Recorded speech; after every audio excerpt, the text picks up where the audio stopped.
Elle est prête à tout pour attirer l'attention et il ferait n'importe quoi pour elle. Même tuer. Les destins de ces deux amoureux en quête de liberté s'entremêlent dans une toxique alliance meurtrière.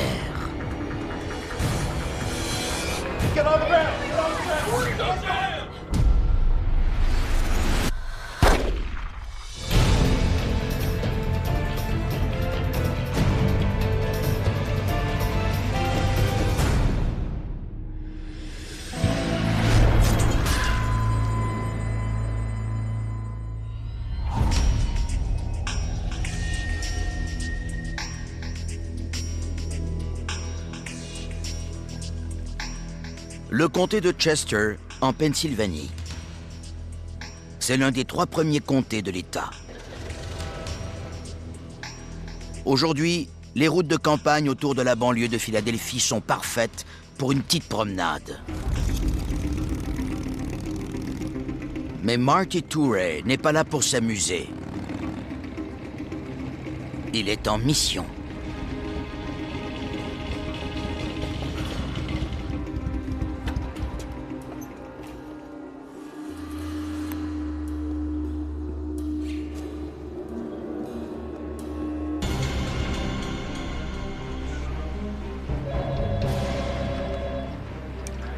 Where's your emergency? I'm on Lee's Bridge Road. There's a man at the bottom of a ravine. He's not moving.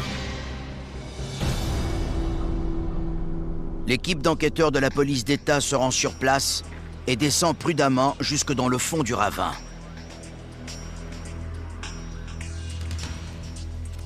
Ils ont constaté qu'il avait reçu plusieurs balles. L'autopsie révèle que la victime a été abattue à bout portant. Le coroner croit qu'elle serait morte entre 22 heures et 23 heures, soit plusieurs heures avant que le motard ne trouve le corps. Les policiers étaient un peu confus. Ça ne semblait pas être un vol parce qu'ils avaient trouvé son porte-monnaie. L'argent et les cartes de crédit sont toujours dans le porte-monnaie. Le permis de conduire permet d'identifier la victime. Andre Dupuis, 32 ans, d'Aston, en Pennsylvanie, une ville située à près de 80 km de là. Tout porte à croire qu'Andre aurait été victime d'un détournement de voiture. Ils ont trouvé des fragments de vitres d'une automobile et ils se sont mis à chercher la camionnette d'Andre. Ils ont vite découvert que quelqu'un l'avait subtilisée. Les policiers trouvent peu d'indices sur la scène du crime. Ils interrogent alors le motard qui a trouvé le corps d'Andre. Toure prétend qu'il avait perdu quelque chose sur cette route la veille et qu'il était là pour chercher ce qu'il avait perdu. Quelque chose serait tombé de l'arrière de sa motocyclette. Alors, il y était retourné pour tenter de trouver ce qu'il avait perdu.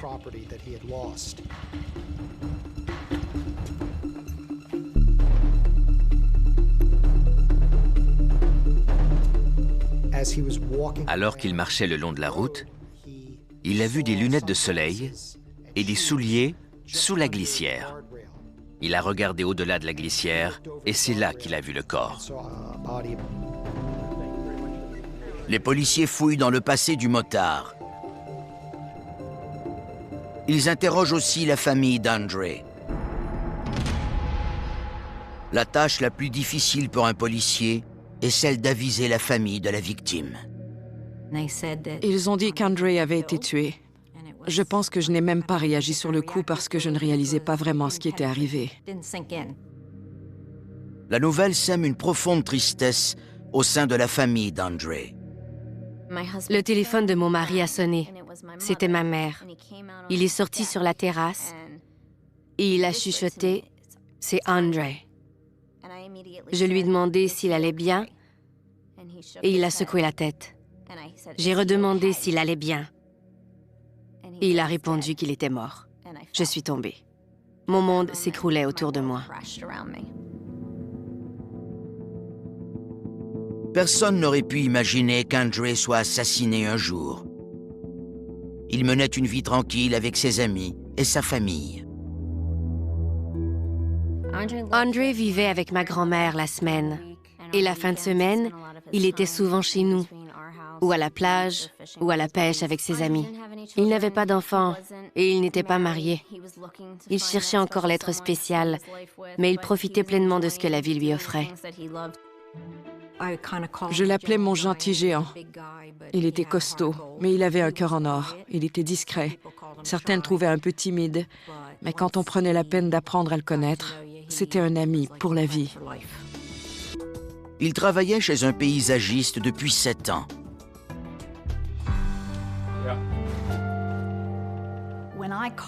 Quand j'ai appelé le paysagiste où il travaillait, j'entendais des employés pleurer derrière. C'était déchirant. Selon sa famille, André n'avait pas d'ennemis. Il n'a aucun antécédent judiciaire et il ne fréquente pas d'individus louches.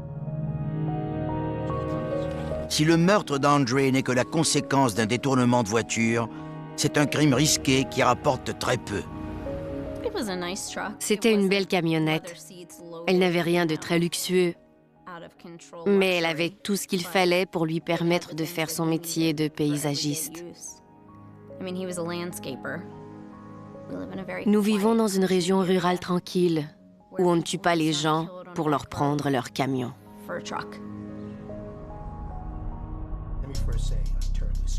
Peu de temps après avoir informé la famille de la mort d'André, les enquêteurs doivent la bombarder de questions. Chaque minute compte pour retrouver un meurtrier. Chaque déclaration peut cacher un indice.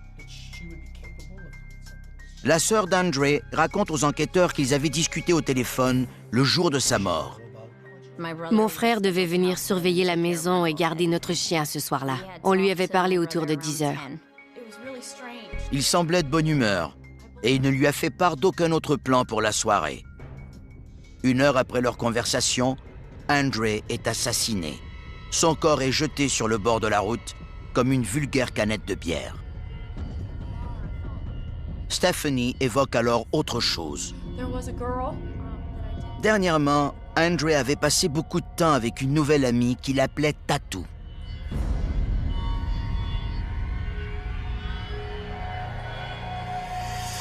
Il l'avait rencontrée quelques semaines plus tôt et il ne pensait plus qu'à elle. Hey girl, how you doing? Good. You gonna offer me a cold one? You know that? You want one? Yeah. Il avait des surnoms pour les gens et il l'appelait simplement Tatou. Quand on lui demandait qui elle était, il se contentait de sourire. So what do? J'ai appris plus tard qu'elle s'appelait Melanie Ray. Put her in the water. André est séduit par Melanie Ray et il est impatient de la présenter à sa sœur. Il l'amène au restaurant où travaille Stephanie. Hi, good. How are you How are doing? you? Good. How are you? I'm alright, but you know, I really want you to meet somebody. Okay. Someone special. Hi, my name is This is Melanie. Elle ne m'a pas laissé une bonne première impression. Mélanie était très peu vêtue ce soir-là.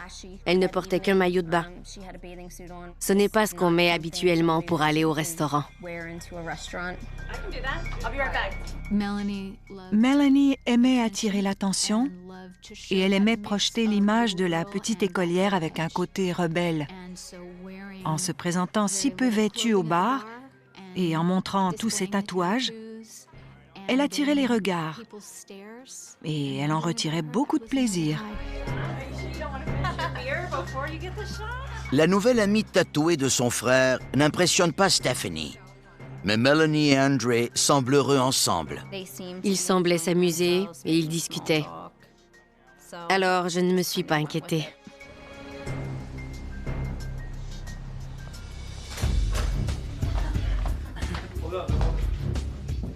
Je crois qu'André était excité à l'idée de pouvoir sortir avec cette fille tatouée.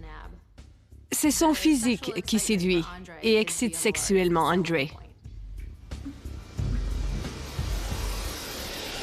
3 semaines plus tard, André est mort et sa nouvelle flamme a disparu. Les policiers veulent vite retrouver Melanie Ray. S'agirait-il d'une autre victime? Ou y a-t-il quelque chose d'encore plus sinistre qui se trame? Andre Dupuis, 32 ans, n'a toujours pas connu le véritable amour jusqu'au jour où Melanie Ray entre dans sa vie.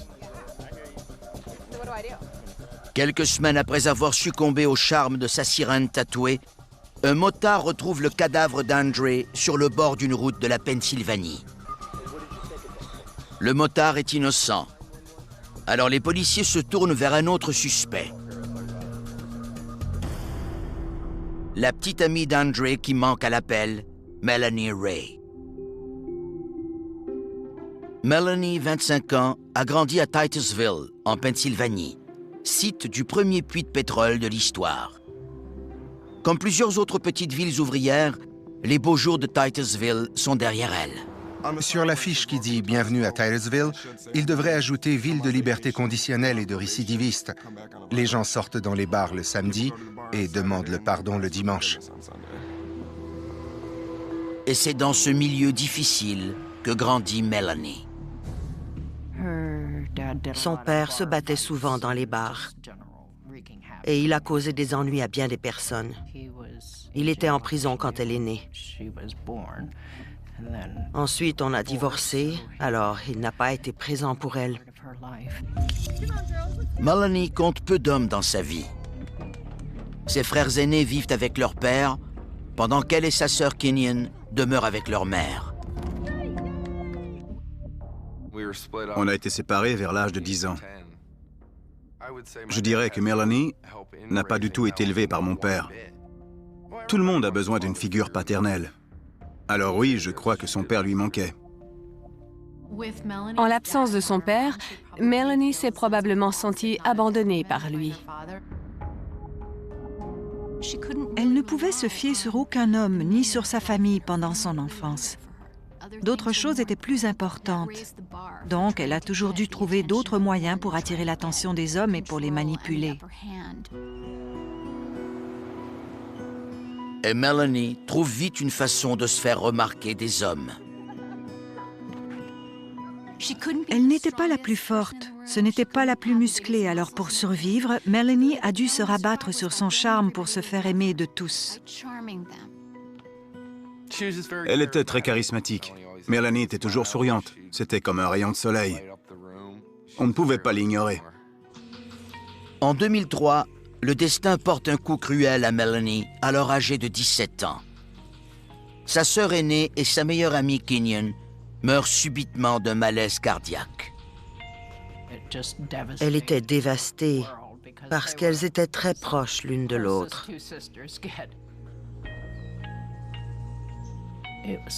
C'est comme si elle avait perdu tout espoir. Elle ne savait plus comment poursuivre.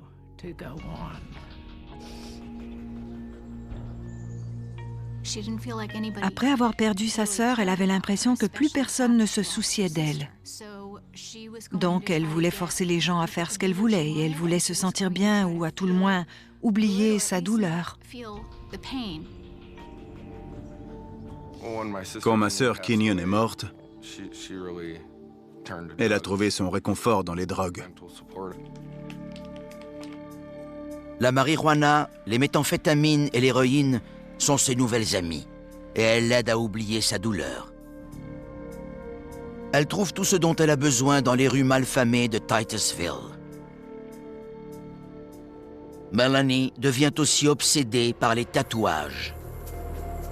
Son corps devient alors l'expression extérieure de ses tourments intérieurs. Elle avait beaucoup de tatouages. Un côté représentait le bien et l'autre, le mal. C'était une autre façon de se faire remarquer. Melanie aimait être le centre d'attention. Son premier tatouage était une petite fée sur la jambe. Elle s'est ensuite fait faire une serrure sur la poitrine avec des rayons foncés d'un côté et clairs de l'autre. Elle avait quelques oiseaux sur les épaules. Après, elle est passée aux zombies, chauves-souris et d'autres choses comme ça. Je ne sais trop. Ce n'est pas le genre de choses que je voudrais sur mon corps. J'imagine que c'était son côté sombre qui ressortait.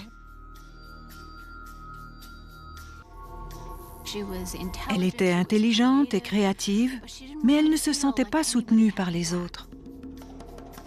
Les tatouages étaient une façon pour elle d'exprimer à quel point elle était forte. Elle était à la fois la petite fille vulnérable, charmante, et la fille de la rue, endurcie, forte et toxicomane. Elle pouvait facilement passer de l'un à l'autre. Alors que ses amis la délaissent, Melanie se retrouve prisonnière d'une relation malsaine avec un autre toxicomane, Donnie. C'était une relation amoureuse. Ils buvaient et ils prenaient de la drogue ensemble. Elle m'a déjà dit qu'il l'avait frappée.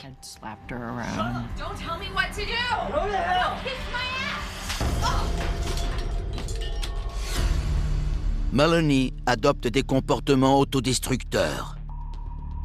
Melanie Ray a été condamnée pour vol à l'étalage et pour production de drogue, ce qui lui a valu une peine d'emprisonnement. Pendant sa peine de 2 ans, elle est une prisonnière modèle et elle obtient sa libération conditionnelle. Melanie est sortie de prison, mais elle replonge dans ses vieilles habitudes. Elle est libre, mais elle n'a aucun but. Alors elle retourne avec son copain violent, Donnie, et ils reprennent leur vieille routine. Melanie est sortie de prison et elle a replongé dans la drogue et les méthamphétamines. Un jour, Melanie et Donnie se font arrêter en voiture et les patrouilleurs trouvent tout l'attirail de Melanie, ce qui constitue une violation de ses conditions de liberté. Elle craignait de retourner en prison. C'était la pire chose qui pouvait lui arriver, se faire prendre pour non-respect de ses conditions de liberté et retourner en prison. Sa solution? Quitter la ville avant qu'il soit trop tard. Mais elle n'a pas d'argent, ni de moyens de transport. Tout ce qu'elle a, c'est son charme naturel. Melanie était comme un escroc, et elle voulait voir jusqu'où son charme et son charisme pourraient l'amener. Qui pourrait-elle rencontrer? Et quelles occasions s'offriraient à elle? Elle s'était liée d'amitié avec un garçon sur Facebook. Et il est venu la chercher. Elle m'a juste dit qu'ils allaient s'amuser. Melanie convainc son nouvel ami Facebook, John, de faire près de 500 km en voiture pour venir la chercher et retourner avec elle au Maryland. Ils font la fête pendant quelques jours jusqu'à ce qu'elle se lasse.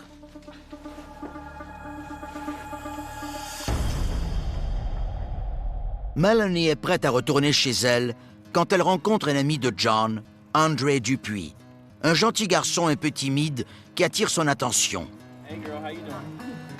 Je crois que Melanie se demandait ce qu'elle pouvait tirer d'André. C'était son modus operandi. André est beaucoup plus intéressant que John. Il aime s'amuser, il a de l'argent et il est fou d'elle. Melanie adore l'attention que lui porte André, mais il n'est qu'un autre pion. Après quelques jours, il est évident qu'ils n'ont pas les mêmes projets d'avenir et ils se laissent. Je n'ai pas l'impression que Melanie a vraiment cru qu'André Dupuis pourrait être un partenaire de vie à long terme. Pourtant, c'est probablement l'homme le plus gentil qu'elle ait jamais rencontré. Melanie quitte André et retourne chez elle à Titusville, où l'attend sa pire crainte, une assignation à comparaître. Elle doit agir vite, sinon elle retournera derrière les barreaux. Elle doit quitter la Pennsylvanie, mais la question est comment? Alors que tout espoir semblait perdu, une surprise attend Melanie. Son vieil ami, Chandler Clark, est sorti de prison.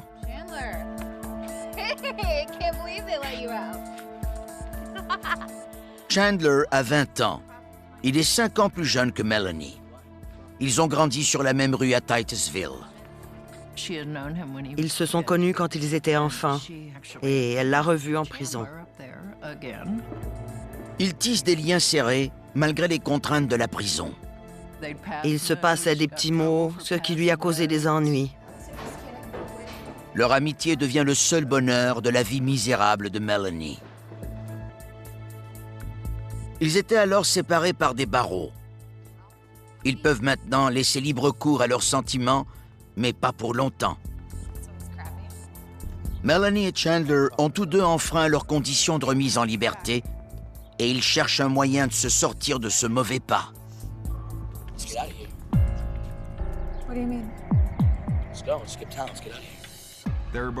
Ils étaient dans la même situation et ils ne faisaient que s'enfoncer davantage. Ils ont donc décidé qu'il valait mieux disparaître pour éviter d'être retrouvés et pour avoir la paix.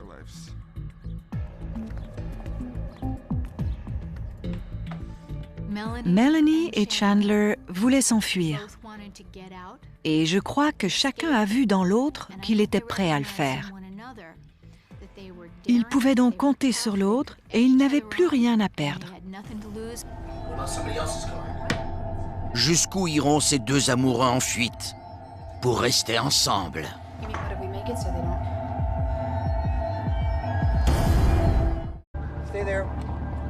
Tous les malheurs et toutes les déceptions de la vie de Melanie Ray, 25 ans, ont été causés par les hommes. Les choses changent quand elle retrouve son ami d'enfance, Chandler Clark, 20 ans, en prison. Une fois en liberté conditionnelle, les deux tourtereaux veulent profiter de la vie. Mais ils doivent quitter l'État pour repartir à zéro. Melanie Ray voulait quitter la Pennsylvanie parce qu'elle savait que si elle restait ici, les autorités se lanceraient à sa poursuite pour non-respect de ses conditions.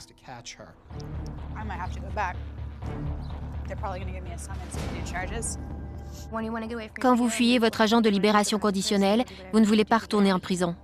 Vous allez faire tout ce qu'il faut pour l'éviter, que ce soit pour quitter l'État ou se cacher. Vous ne voulez pas vous faire prendre. Melanie suggère de se rendre en Arizona où habite son frère. Mais ils n'ont pas de voiture. Chandler est plus qu'heureux de s'occuper de ce problème pour sa nouvelle flamme.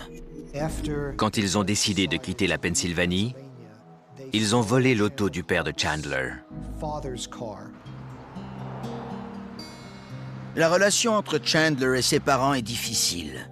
Et ce, malgré tous leurs efforts et toute leur bonne volonté. Il a été choyé dans son enfance. Sa famille était à l'aise financièrement. Son père et sa famille possédaient la plupart des commerces de Titusville. Ils avaient donc plusieurs sources de revenus variées. Chandler est le fils adoptif d'une famille privilégiée. Et il se perçoit comme le mouton noir de la famille. Chandler a décidé qu'il n'était pas réellement un membre de cette famille. Alors, il allait se ficher d'eux. Il serait impulsif et il se rebellerait contre tout ce qu'on lui a inculqué. Il veut vivre à sa manière, même s'il doit enfreindre la loi pour ça. Il a commencé par de petits délits, comme voler des articles dans un magasin pour ensuite les rapporter pour se faire rembourser. Et il se tenait avec des revendeurs de drogue. Éventuellement, il s'est mis à en vendre lui aussi. Sur Facebook, Chandler se décrivait comme un défonceur de portes. Il défonçait des portes pour voler des gens. Donc, si vous demandiez quelque chose à Chandler, comme d'aller voler quelque part, il défonçait la porte et volait avec vous. La condamnation pour vol de M. Clark impliquait des armes à feu. On allègue que lui et au moins un autre individu se seraient introduits dans une maison pour voler des armes. Dans ce cas particulier, je ne sais pas quand M. Clark s'est procuré son arme. Mais on a appris pendant l'enquête qu'il avait volé un pistolet de calibre 40. Il prétend l'avoir subtilisé à un policier, mais nous n'avons pas pu le confirmer. Chandler savoure chaque instant de sa vie de paria. Quand on entre dans ce milieu, on veut avoir plus de pouvoir et ça transforme notre nature et nos croyances. On ne réalise pas qu'on blesse d'autres gens. Tout ce dont on se soucie, c'est de la drogue et de l'argent. Donc ça conduit au vol, aux batailles et à d'autres trucs du genre. La plupart des gens sont capables de discerner le bien du mal, mais Chandler fonçait sans réfléchir. C'est cette attitude qui le mène directement en prison, ce qui n'est pas si mal, puisque c'est là qu'il renoue avec Melanie Ray. Melanie et Chandler avaient le genre de personnalité qui semblait être faite l'une pour l'autre. Melanie peut être dominante et Chandler peut faire n'importe quoi sans réfléchir. Donc, quand ils se sont rencontrés, rien ne pouvait les arrêter. Chandler était toujours là pour ses proches, peu importe si ce qu'il devait faire pour les aider était légal ou non. Il était là quand ça comptait. Il n'était pas du genre à se défiler quand vous aviez besoin de lui. Il était fidèle. Le couple d'ex-détenus doit quitter la ville avant que les policiers les rattrapent. La première étape de leur plan consiste à prendre la voiture du père de Chandler à Titusville et de la garer à plus de 300 km de là, à l'aéroport de Harrisburg, pour brouiller leur piste. Ils ont abandonné l'auto dans le stationnement pour faire croire qu'ils avaient pris l'avion à Harrisburg pour une destination inconnue. Des amis les attendaient pour les reconduire jusqu'à Rising Sun, au Maryland. Au Maryland, Melanie convainc son ancien petit ami d'Internet, John, de les héberger quelques jours. Pendant qu'ils se cachent, Chandler essaie une nouvelle drogue pour se détendre. Celle qu'on appelle sel de bain dans la rue. Les sels de bain sont une drogue synthétique. Elle est facile à faire et à vendre, et c'est comme la méthamphétamine en cristaux.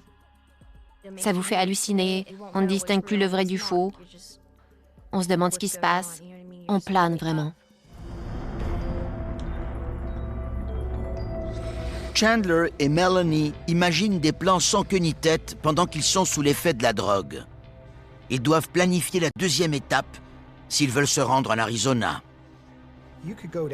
Ils auraient pu aller voler une auto dans un centre commercial, mais le vol aurait été rapporté en moins d'1 heure. Et ils auraient alors eu la police à leur trousse. Pour éviter cela, il faut s'assurer que le propriétaire ne rapporte jamais le vol. La solution, le meurtre. Ce plan ressemble à un plan conçu par des gens sous l'effet des sels de bain. La notion de tuer quelqu'un pour voler sa voiture et s'enfuir en Arizona pour éviter de retourner en prison est stupéfiante pour quiconque y réfléchit un peu. Je crois donc que la drogue a grandement influencé leur raisonnement. Et ils ont les moyens d'accomplir ce plan douteux et risqué. Chandler avait des armes pour se protéger. Il faut pouvoir le faire dans ce milieu-là. Il se sentait plus puissant avec ses pistolets. Quand on a une arme, personne ne pose de questions. Ils doivent trouver une cible.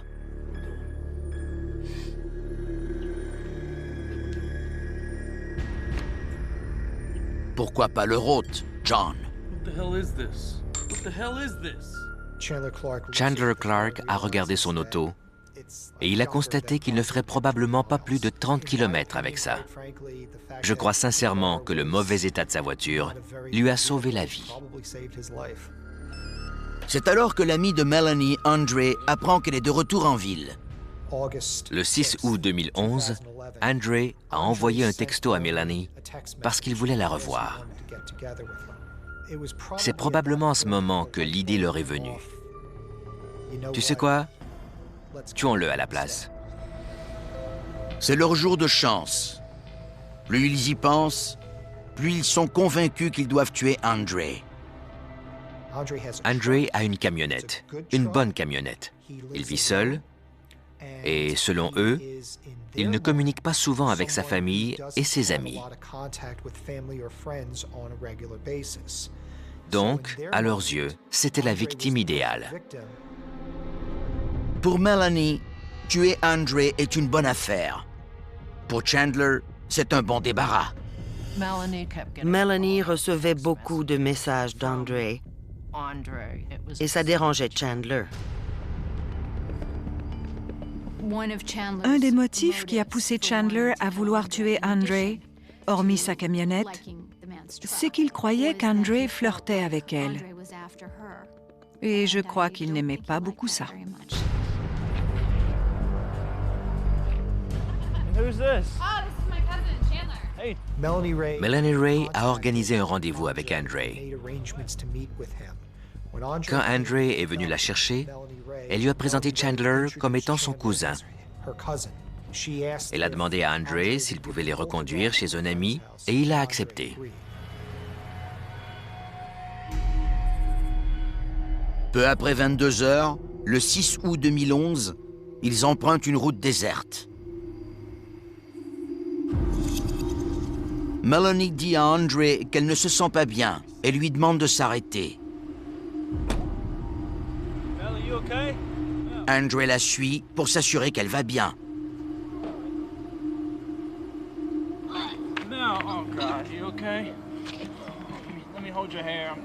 Chandler les rejoint, l'arme au poing. Il a pointé son pistolet de calibre 40 sur Andre. Andre a alors compris qu'il était dans le pétrin.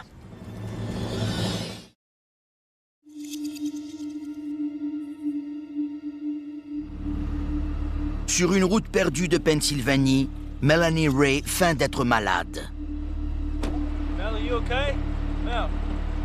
Mais c'est plutôt son ami Andre Dupuis, 32 ans, qui aura bientôt des ennuis. Melanie et son petit ami Chandler Clark veulent la camionnette d'Andre et aucun témoin.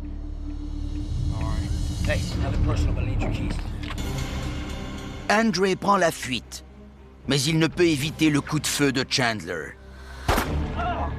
Andre est tout de même parvenu à monter dans son véhicule.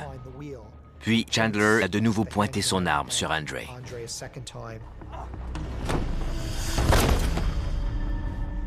Il l'a touché au cou, et c'est cette deuxième balle qui a tué Andre presque instantanément.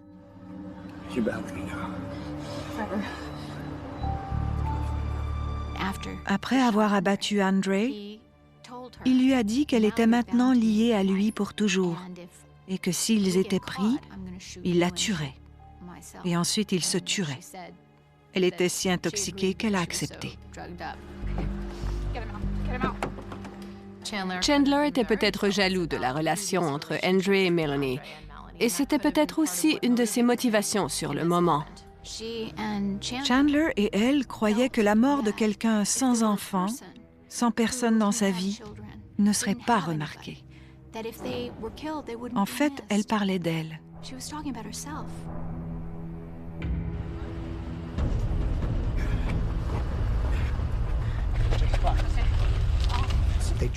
Ils l'ont traîné jusqu'à la glissière. Chandler a demandé à Melanie de fouiller les poches d'Andre pour trouver son cellulaire et son porte-monnaie, mais elle n'a rien trouvé. Après avoir fouillé Andre, Chandler et Melanie jettent son corps dans un ravin sans éprouver le moindre remords. Melanie et Chandler peuvent maintenant s'emparer du véhicule d'Andre et prendre la route de la liberté. Cette liberté qu'ils voulaient atteindre leur permettrait de tourner la page et de passer à autre chose. Mais je crois qu'ils voulaient en fait tuer la partie indésirable d'eux-mêmes pour ensuite repartir à zéro. Ils ont réalisé la première étape de leur plan, soit obtenir la camionnette. Mais leur objectif est d'aller en Arizona. Ils ont encore beaucoup de route à faire. Il n'y a pas que leur sens de la moralité qui fait défaut. Sous l'influence de la drogue, ils partent dans la mauvaise direction et ils se dirigent vers le sud plutôt que vers l'ouest. Ils ont manqué d'essence près de Breezewood, en Pennsylvanie, d'où l'on peut prendre l'autoroute à péage de l'État.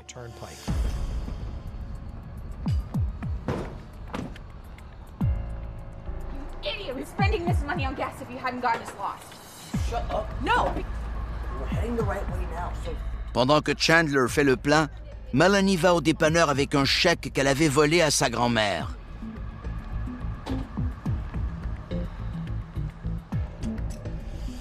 Melanie est détendue et elle tente de charmer et de rassurer le commis à propos du chèque.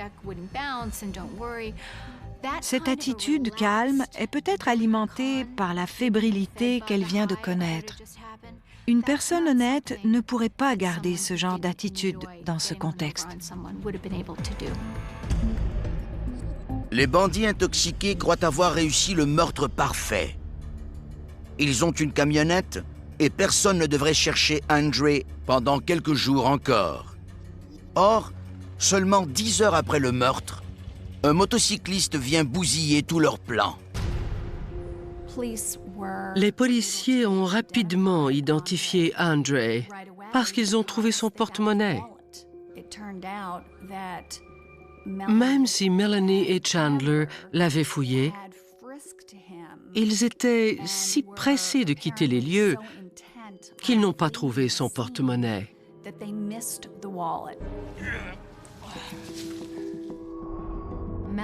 Melanie pensait que personne ne remarquerait l'absence d'Andre avant quelques jours ou quelques semaines. Elle s'était trompée car Andre était très apprécié. Il avait beaucoup d'amis.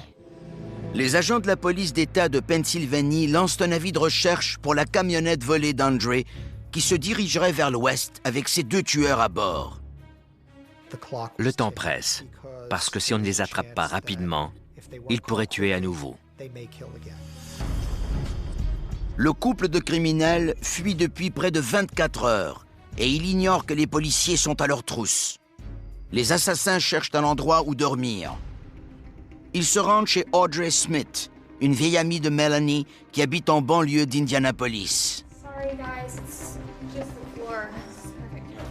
Audrey ne sait pas qu'elle héberge un duo de dangereux meurtriers. Le couple épuisé se repose enfin. Monsieur Clark et Madame Ray pouvaient se détendre parce qu'ils étaient enfin loin de la scène de crime. Comme ils croyaient que personne ne remarquerait l'absence d'Andre, ils devaient penser qu'ils avaient encore un jour ou 2 devant eux avant qu'on commence à chercher la camionnette d'Andre. Le réveil sera brutal pour Chandler et Melanie. À plus de 1000 km de là, les policiers composent le numéro de téléphone d'Andre. Le cellulaire est toujours dans son véhicule, qui se trouve à Indianapolis. Les autorités savent que Chandler et Melanie sont armés et dangereux. Quand les policiers locaux sont arrivés, ils ont vu la camionnette d'Andre dans le stationnement et la fenêtre du côté du passager était brisée. Les policiers veulent éviter à tout prix un échange de coups de feu. Alors ils envoient un agent d'infiltration pour évaluer la situation. We got a pipe burst upstairs, real nasty business. Just making sure, obviously, you don't have any leaks down here, insurance type purposes. And, oh, hey, I didn't mean to. They're just overnight guests. Okay. Well, you know, I don't see any leaks. Pour Audrey et ses amis, ce n'est qu'une vérification de routine. Dans le stationnement, les autorités s'apprêtent à frapper. Des agents fédéraux et la brigade des homicides de la police d'Indianapolis font leurs derniers préparatifs. Ils espèrent que les tueurs n'offrent aucune résistance. Des agents fédéraux et de la police locale encerclent l'appartement d'Audrey Smith à Indianapolis. Melanie Ray, une vieille amie d'Audrey, et son petit ami Chandler Clark sont venus y passer la nuit. Audrey ignore que le couple vient d'assassiner un homme. Les forces de l'ordre peuvent compter sur l'effet de surprise. Et elle possède la clé de l'appartement d'Audrey.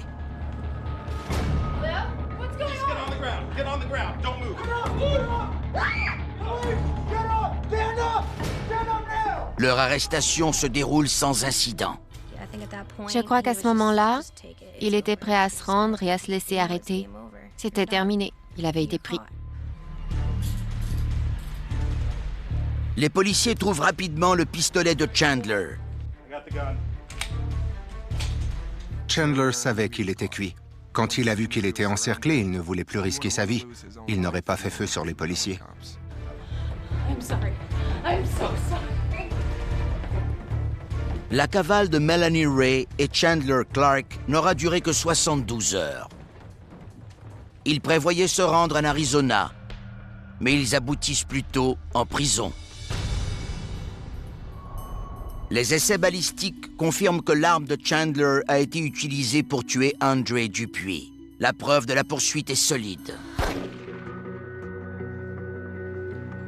Melanie fait volte-face et nie être impliquée dans le meurtre. Elle prétend être une victime, elle aussi. I can't. Chandler made me do it. It's Chandler's fault. Chandler held me hostage, and he said that he was going to kill me if I didn't go to Arizona with him. Melanie a négligé un petit détail incriminant. Quand Melanie Ray est allée encaisser un chèque volé au dépanneur, Chandler Clark est demeuré aux pompes.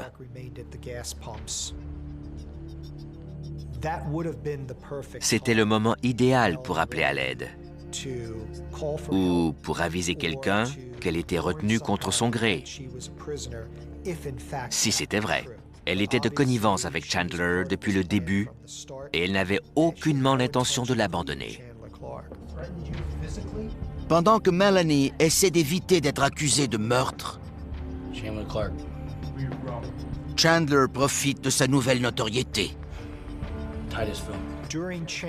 Pendant l'interrogatoire de Chandler Clark, les agents de la police d'État lui ont posé quelques questions d'usage, comme d'où il venait, quel âge il avait.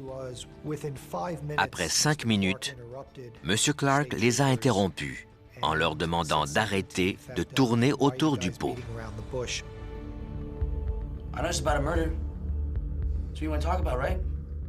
Le meurtre lui avait procuré un certain sentiment de puissance, et c'est là-dessus qu'il voulait se concentrer. Chandler disait qu'il était un gros méchant meurtrier maintenant. Alors il voulait qu'on parle de ça. Il n'y avait plus que cette image de dur qui comptait. Melanie Ray et Chandler Clark sont accusés de meurtre, de complot, de vol de véhicules et de port d'armes illégales.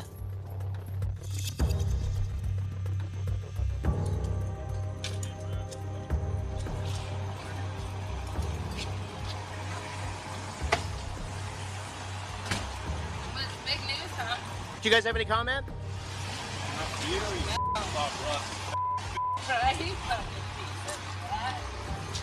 Did you do it?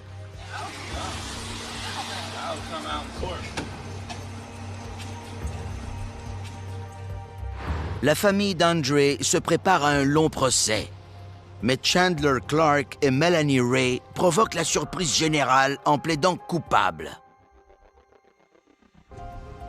Malgré leurs aveux, la famille d'Andre veut se présenter en cour. Je suis allée à l'audience où ils ont plaidé coupables. J'ai dit à Chandler Clark qu'il m'avait enlevé mon meilleur ami. Mon fils ne le connaîtra jamais, juste parce qu'il voulait sa camionnette. Je n'arrive pas à croire qu'on puisse faire ça seulement pour un morceau de métal. Chandler Clark a plaidé coupable à des accusations de meurtre au premier degré, de complot en vue de commettre un meurtre au premier degré et de vol de véhicule. Il passera le reste de sa vie en prison. Melanie Ray a plaidé coupable à des accusations de meurtre au deuxième degré et de complot en vue de commettre un meurtre. Elle aussi passera le reste de ses jours en prison.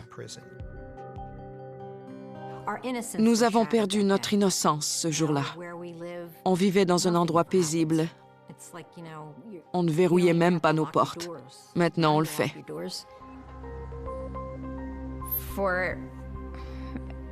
Pendant longtemps, je ne pouvais pas emprunter la route où il a été tué. Maintenant, je peux le faire. Il y a une croix à l'endroit où il a été assassiné, mais je ne m'y suis jamais arrêtée.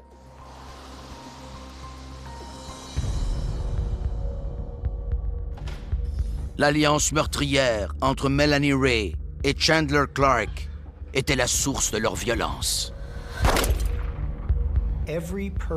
Tous ceux qui entraient en contact avec Melanie Ray n'étaient que des outils pour elle. Je suis convaincu que Melanie Ray était le cerveau derrière ce crime.